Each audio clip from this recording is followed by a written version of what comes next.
No, it's not going to work. Okay, guys, so we take a look at this. The ocean water makes up 96.5% according to this source. And then when we look at fresh water, fresh groundwater, 0.76% of all the water on Earth is your fresh groundwater. When thinking about freshwater lakes, 0.007% is in the lakes.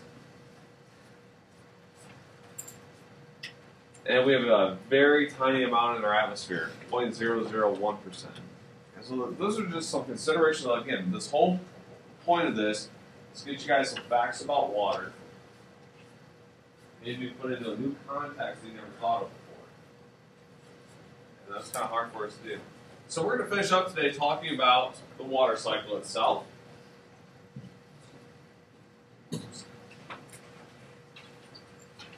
And this is where I want you guys to get into detail. Okay, I want you guys to rise above the third grade understanding of the water cycle. We understand that there's evaporation, condensation, precipitation, runoff, and infiltration. Those are the 5 steps I want you guys to know. I want to write those down. Evaporation, condensation, precipitation,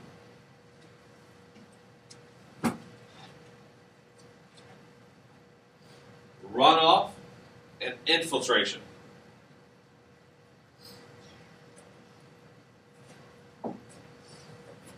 Can you do that one more time? Evaporation,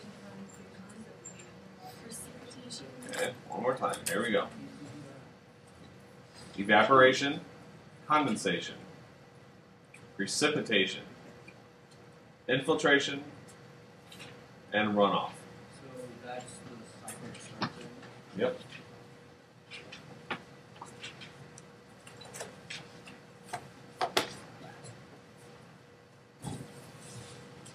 Who can tell me what evaporation is? Go for it, Brandon.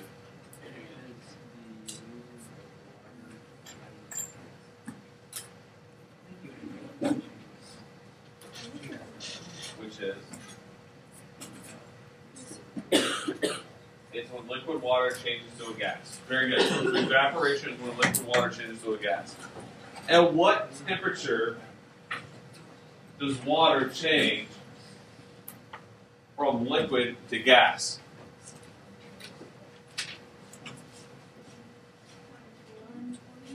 Be more specific, Becky.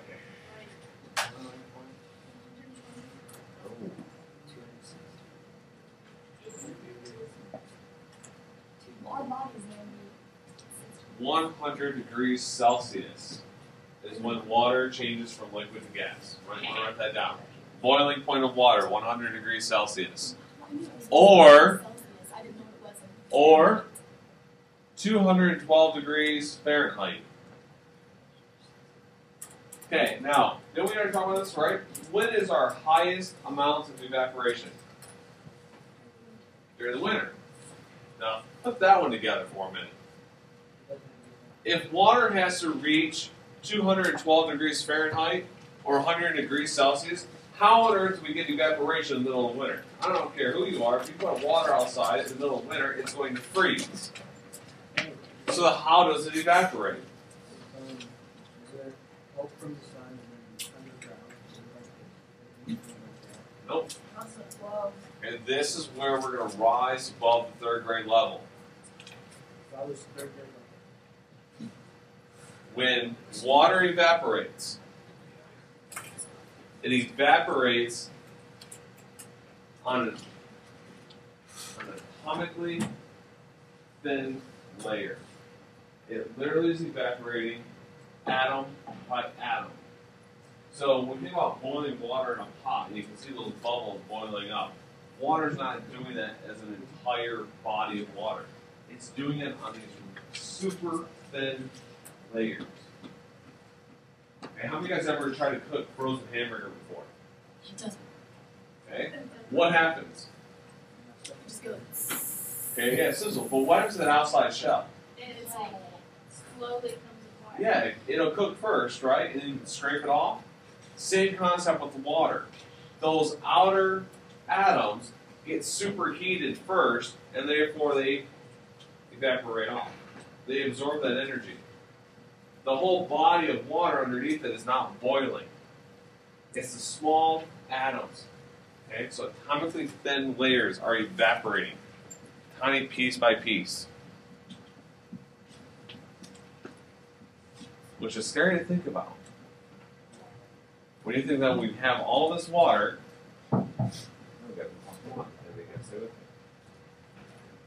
so I know we got all this water that's evaporating, and this is all happening on an atomic level. That to me is the most unique part about this. And why it's really interesting when you think about the water cycle, this is all happening at an atomic level. Now, after we evaporate, what happens? What does the water do? So it evaporates, then what? How does it get to the atmosphere? Why does it go to the atmosphere when it evaporates? Because it's gas and it's light. It becomes less dense. And now we're back to the convection cycle. The convection cycle is one of those universal cycles all over the earth. As something gets heated, what does it start to do? It starts to rise. It's less dense. But then we hit this thing called condensation. What does it mean to condensate? Cool off and No. No, that's precipitation. Guys, what is condensation? it condenses. And what does it mean to condense? To make salt together. Condensation and evaporation are complete opposites. So evaporate means to take liquid water and change it into a gas. Oh, it's like putting that cover on top of like a boiling water, and then the heat rises and sets them there, and then it like sprinkles down the water. Condensation is when our water vapor cools. Well, it cools and becomes liquid water again. That's condensation. You guys ever looked at clouds before? Yeah. I mean, ever truly looked at a cloud before? Yes. What have you noticed about the bottoms of clouds? They're wispy. No, that's the tops. Brandon? They're flat. What do you notice about all the clouds? They're all flat. Not only that, but they're all at the same level. Right? You might have some other side. When you have a whole bunch of clouds, pretty much they're all flat at the same altitude, floating together, right? Their tops can extend up, but they're pretty much all flat at the same level. And there's really, usually, not much underneath them. Except for you got all these flat clouds all at the same altitude. What happens to air temperature as you rise in altitude? It gets colder. So all of a sudden our water vapor is no longer at the 100 degrees Celsius. As soon as you drop below 100 degrees Celsius, what does it do? It starts to become liquid water. That bottom of the cloud is that mysterious altitude at which the temperature of the atmosphere drops to a point where the water can no longer be kept in a water vapor form. And that's basically what we would call the condensation point. Okay? Yes? That's the one thing I don't understand is how they say that the earth was once all rock. And then they had like great rains or whatever. How did it make that rain? There's no water. That is an answer that our leading geologists still do not have an answer to. So then the theory of it just being all rock is that true? Well, what we do think is that the water got here from comets. And that's what we do think. But why would it make just, it depends on how big the comet was to become its water. Well, it's not one comet. It just causes It's comets that are constantly bombarding the planet over time. So right now we're at a pretty stable point in terms of cosmic collisions.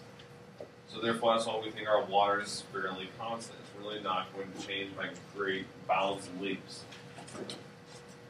Alright, so we get a condensation, right? We get the water going from the sun Right? We're going from water vapor, become liquid water, which creates the clouds. And then once those clouds become so dense that it can no longer keep that water vapor or the liquid water in suspension, what happens to those water droplets? They fall. That's called precipitation. Precipitation takes several forms. Who can give me some of them? Rain is one. Very good. Hail. What's another one? Snow. Sleet. Fog is not precipitation. Good thinking, though. I like that. Pretty much that's our big ones, right? We got rain, snow, sleet, and hail. Any form of precipitation, what those are called. Then, once that water that from the precipitation hits the ground, you get two outcomes. It either runs downhill, which we call a runoff, or it infiltrates. What does it mean to infiltrate? Yeah, to basically go into. So infiltration means you go into the ground. Next week, we'll talk about what those factors are that allow better infiltration.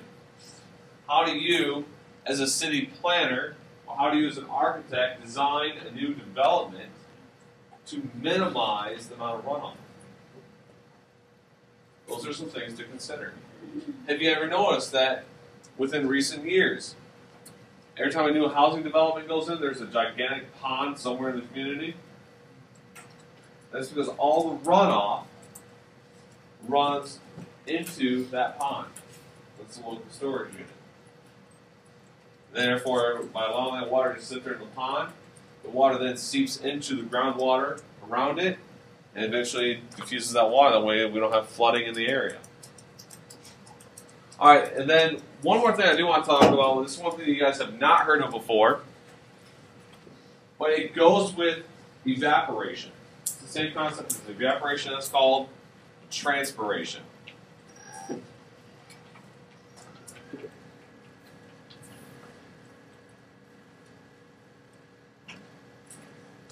How many of you guys have ever seen a video from the rainforest where it looks like there's this haze sitting right above the tree line? You guys seen that before? Guys? No. It's actually an overabundance of evaporation, especially right after the rain. That sun comes out, and immediately you get this steam coming up out of the rainforest. What transpiration is, it's the evaporation of water from plants. I want you to make sure you guys know that definition. It is the evaporation of water from plants. So you do need to know transpiration as one of the steps or one of the parts of the water cycle. Yep. Okay, so that's it, guys. That's all I've got for us today.